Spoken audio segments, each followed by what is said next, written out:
Hello everyone, my name's Muhammed. I'm a writer-director and I did Blue Cordelia, the film about birdwatching. And thank you guys so much for watching it.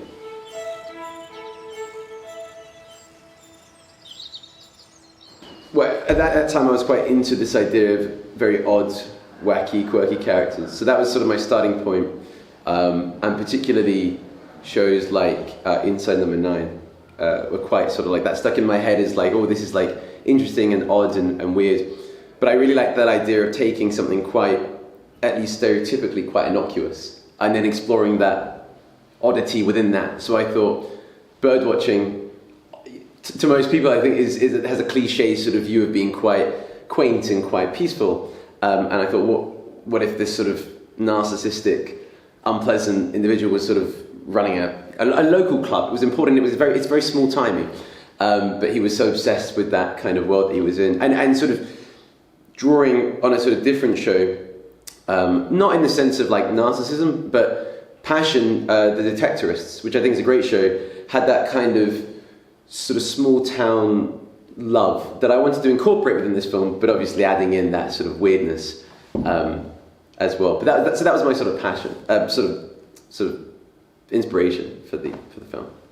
Jerry thinks it's news that the first 5 notes of The Call of the Blackbird are the same as the song Barbie Girl by the Danish-Norwegian pop group Aqua. Pathetic. Oh, I didn't know that. I think, and this is probably the case with I think most people here, like location I think is always quite a tough one. We got lucky, so I was able to use a garden for the first one.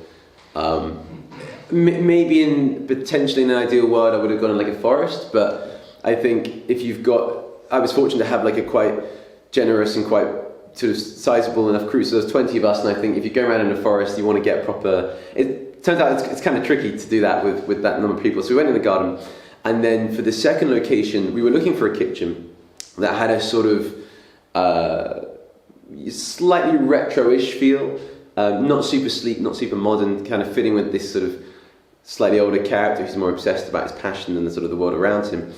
And we couldn't seem to find something, but then my production designer, she sent me a photo of her kitchen and was like, I think maybe this might be perfect. And she sent me through the photos, and I was like, absolutely, yes, this is amazing, let's do it there. And I think also a film like Birdwatching could also take place entirely outside, but I'm really glad that we chose to do, well, I suppose I chose to do, I suppose in a sense, to do it inside as well for some of it, because you can really explore how someone so passionate would decorate the other parts of their lives. So not, you know, what are they doing when they're not birdwatching, but they are still nonetheless really passionate about birdwatching. But yeah, location I think is probably the case with a lot of people was a tricky one initially. Cheers for inviting me over, Malcolm. Really honoured. I mean, you've already sort of explained that you weren't into bird watching, but it's the idea of bird watching and then what it evolved into. I thought it was really awesome in your film how at every point you wouldn't have guessed that that's what was going to happen. Like, it could have gone either way at any time. Like, you know, the relationship between those two could have been anything. And even like you say, you wanted to be in the forest, but you used a garden. A garden's even better because you've got the safety of the home, right? Like all of that. There's absolute. Sorry, go ahead. No, please go ahead. I think there's. I think you're exactly right. I think kind of upon reflection, there is something kind of disconcerting about being in someone's garden, so close to them in their space. And I mean, whilst the two characters are not related, there was like a sort of father and son. I mean, quite on the nose at one point when he does say dad. But there's something really quite Freudian, you might say, about like the space that they're in, because it's his place, and the dynamic between them, because there is a sort of the younger guy Simon, he wants to impress Malcolm. He wants to sort of, even though ultimately he fakes it, he wants there to be a sort of like, oh, you know, you're president of the club and you actually like it, and then of course that doesn't quite transpire when things sort of turn a bit more of a narcissistic way. But yeah, I mean, in terms of interest in birdwatching, I can't say myself that I had a huge passion for birdwatching, but I was quite keen on getting the terminology right and the sort of, like twitching being like what is called for rare birds, and the idea of like birders and bird watching being a distinction. I wanted to kind of draw out a little bit of that as well, so that it didn't feel like, artificial or farcical in any way. Sorry. What are we doing now? Tweet? Twitching. It's what we birders call the pursuit of a rare bird. In our case, the blue Cordelia. It sings a most exquisite song. A kind of like... Is that it? Shut up.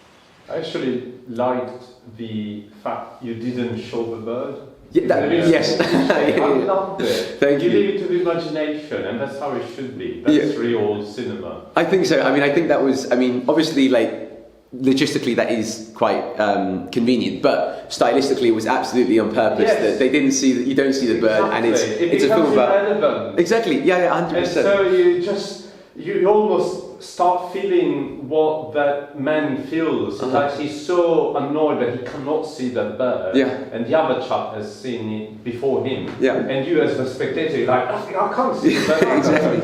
I love it. Thank you. I mean, yes, sort of we in a sense we sort of struggle with, although we don't necessarily like him, we struggle with Malcolm, the older bloke, and most of the time when they're looking at the birds, we're looking at them. And thank you. I appreciate you sort of picking up on that. That's 100% a sort of intentional move to sort of keep that bird out of sight from the viewer.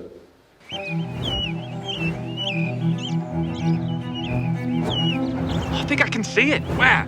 Just kind of over there. Were there any times that you were maybe editing, putting it together, that you thought maybe it was going too comedic or too dark? How did you find that balance?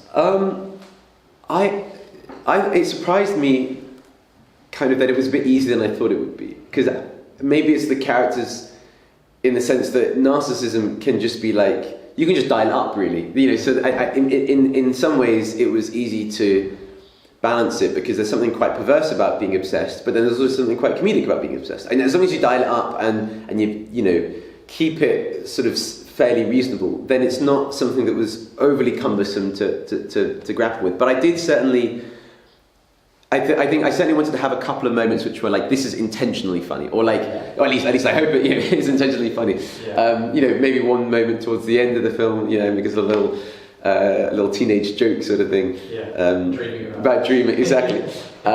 So it wasn't necessarily a case of finding it like super tricky to balance it, but certainly being conscious that I want to dial it up, and I think therein was sort of how the balance was achieved, I think.